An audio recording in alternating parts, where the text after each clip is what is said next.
An old fisherman notices a whining dog chasing after a bag floating downstream. What he discovers next is beyond shocking, and his heart almost stops beating when he hears the desperate cries of a baby coming from the bag. Before we continue, please take some time to subscribe to Dailydose, like, and share this video with your friends. Neighbors called him the grumpy old Grinch, but otherwise, his name was Solomon, a 73-year-old fisherman who had forgotten what happiness was for 32 years. After Solomon lost his parents, he feared getting attached to people and never got along with anyone. But that was until he met his sweetheart Doris at 41. They fell madly in love, dreamed big dreams of having an army of babies, and married in a simple beach wedding in Hawaii. Solomon and Doris led a beautiful life and were over the moon when they were expecting their twin babies. But one day, everything changed. Everything. A heavily pregnant Doris died in an accident while crossing the road, taking their unborn babies with her to a place where there was no coming back. From that day, Solomon was consumed by grief and trapped in a dark world of his own making. He ignored people and their problems. He just didn't care about all those New Year and Christmas feasts and lived a reclusive life devoid of every little pleasure. But one day, while filling his shopping trolley at a supermarket, Solomon was drawn to the loud cries of two little girls, and for the first time in years, he stopped what he was doing and approached to look into someone else's matter. "Mommy, can we have those dolls, please?" The girls were crying, stomping their feet. "I'm sorry, sweethearts, but we can't afford to buy them now. Stop making a scene." "Mommy, please. We've been good girls. We want the dolls. Please, we beg you." Seeing the stubborn little girls in ponytails, tiny pink shoes, and big blue eyes triggered Solomon's memories about his unborn children. He approached closer, startling them with his gruff voice and thick white beard. "Show me the dolls you want," he spoke. He then lifted the dolls off the shelf and marched to the checkout as the girl's mother ran after him, begging him to stop and refusing help from a stranger. "I bought the gift for your daughters, not you," Solomon coldly said, handing the dolls to the little girls, and just stormed out of the store without turning around. Solomon's fingers trembled as he poured himself a glass of brandy on the porch of his humble home, the wind carrying memories of his past. "How are our children, Doris?" He gazed up at the starry sky, lost in deep thought about the wife and kids he never got to see grow up. Solomon sank into his favorite teakwood rocking chair, swaying back and forth, and fell asleep, lost in the rhythm of the night air. He forgot about his worries and grief, at least for a while, and awoke to a bright new sunny morning to go fishing in the river nearby. Solomon sat on the rock by the shore, his fishing rod beside him, as he had done for the past 3 decades. It was his favorite spot, where he could escape from people and their nonsense and be all alone with his memories. But that day, Solomon realized he was not the only one there. He noticed a little boy pushing aside a fluffy white puppy following him, brushing its little paws on his trousers and wagging its tail whenever he stopped to shoo it away. "Hey there, sir," said the boy as he approached Solomon. "Mind if I sit here?" Solomon shrugged. "Not like I own it. Sit wherever you want, kid." The boy sat down beside him, and the puppy climbed onto his lap and curled up, falling asleep almost in a wink. "Why did you push the poor thing away, kid?" Solomon asked, his gaze fixed on the furry white creature fast asleep with its black paws on its muzzle.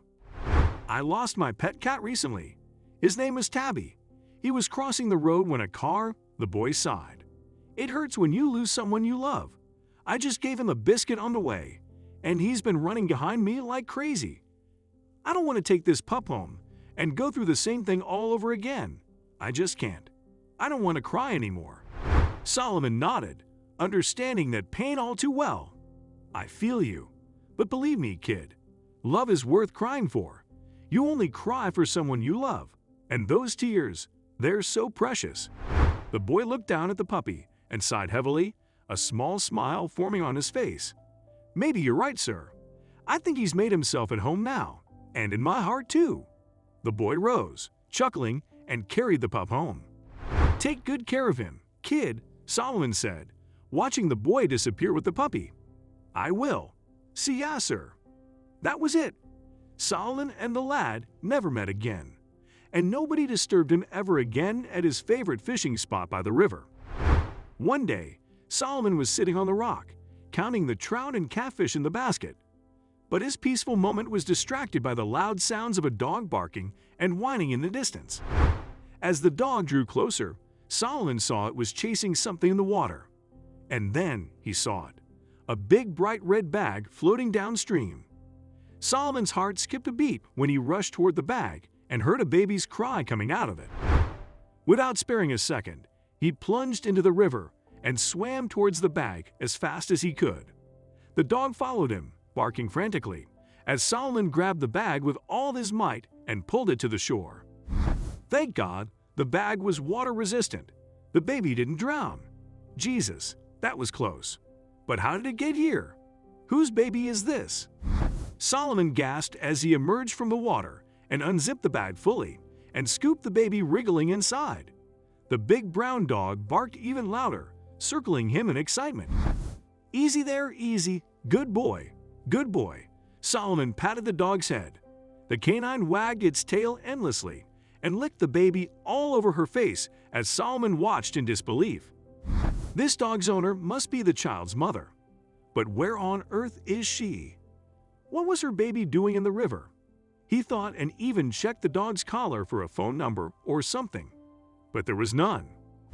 Without a moment's hesitation, Solomon called 911 and took the baby home first thing to change her soaking wet diapers before heading to the police station. As the little one's tiny hand wrapped around his finger on the way to the station, Solomon felt a surge of emotions in his heart. A flood of memories came rushing back, memories of his dead wife and unborn children, as he held the baby closer to his chest. When Solomon arrived at the station later, a woman bolted in his direction, crying, "Heidi, my baby, my baby." "And who are you? What are you doing with my baby?" she asked. Solomon understood she was the baby's mother and was furious. "What sort of a mother are you?" He blurted out. "How did your baby end up floating in the bag on the river?" "You found my baby floating on the river?" "My poor Heidi, I didn't know." "Hold on, lady. I'm asking you something.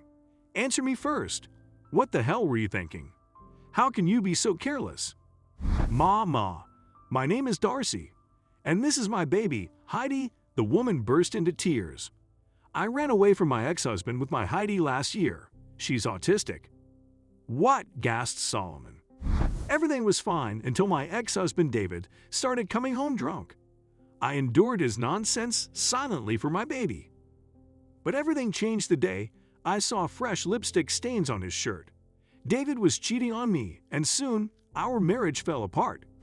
But even after parting ways and getting custody of her baby, Darcy was far from peaceful as David started stalking her. Afraid and betrayed, Darcy then fled from the city and landed on the streets of the town where Solomon lived.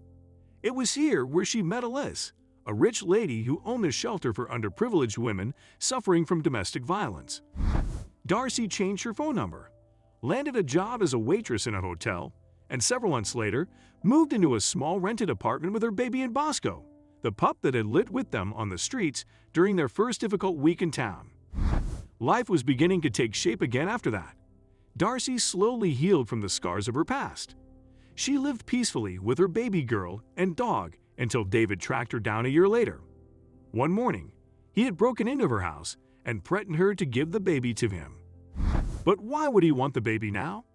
"You have custody of your child, right?"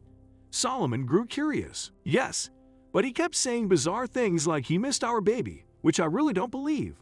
Once, during an argument when I was still married to him, he told me how his new girlfriend loved children but was infertile. That could be the reason.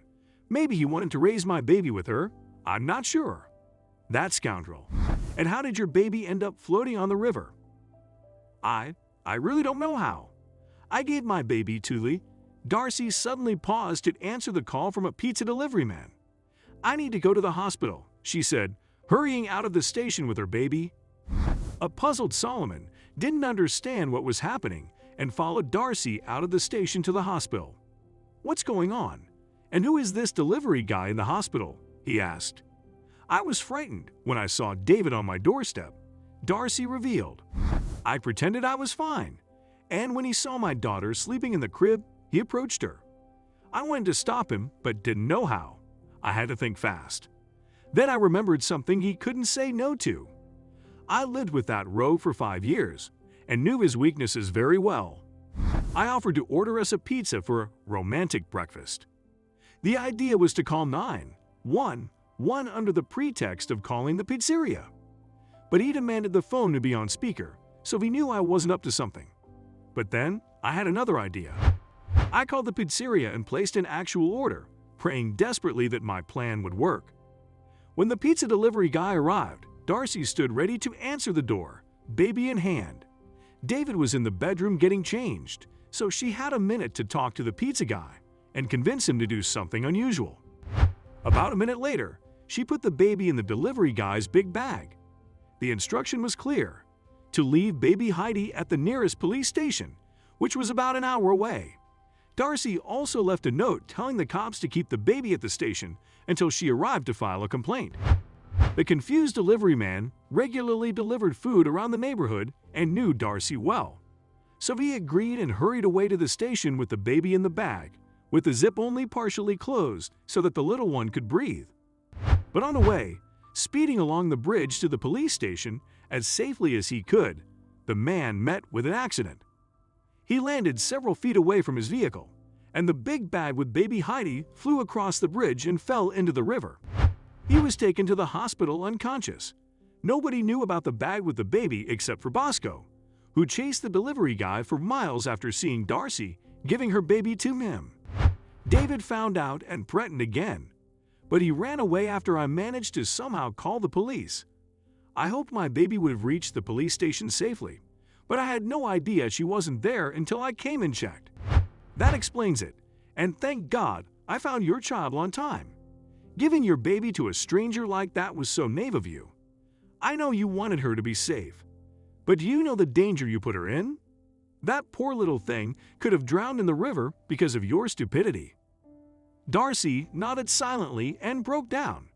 Solomon dropped Darcy and her baby at their house after visiting the pizza delivery man at the hospital.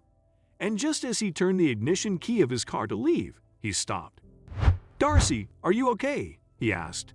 "I'm scared. I'm afraid David will come back."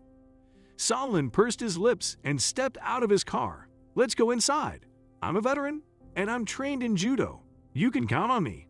I'll make sure that scoundrel doesn't bother you again." And to Darcy's horror, her ex-husband returned to her house in a drunken rage that night, demanding to see her baby. "Whoa, who is that?" he gasped when Solomon appeared from behind her, clenching his jaws tight and bumping his fists. Solomon sprang into action, and moments later, he sat down on the patio, breathing heavily while cleaning the crimson stains off his fist. David lay on the lawn, gasping in pain and with a broken nose, begging Solomon to let him go. Solomon called the police, who arrived and arrested David for trespassing and threatening a woman. As days passed, Solomon started visiting Darcy and baby Heidi daily. They filled the hollow in his life, and he realized it was time to move on toward his newfound happiness. He offered Darcy to move in with him and be his daughter.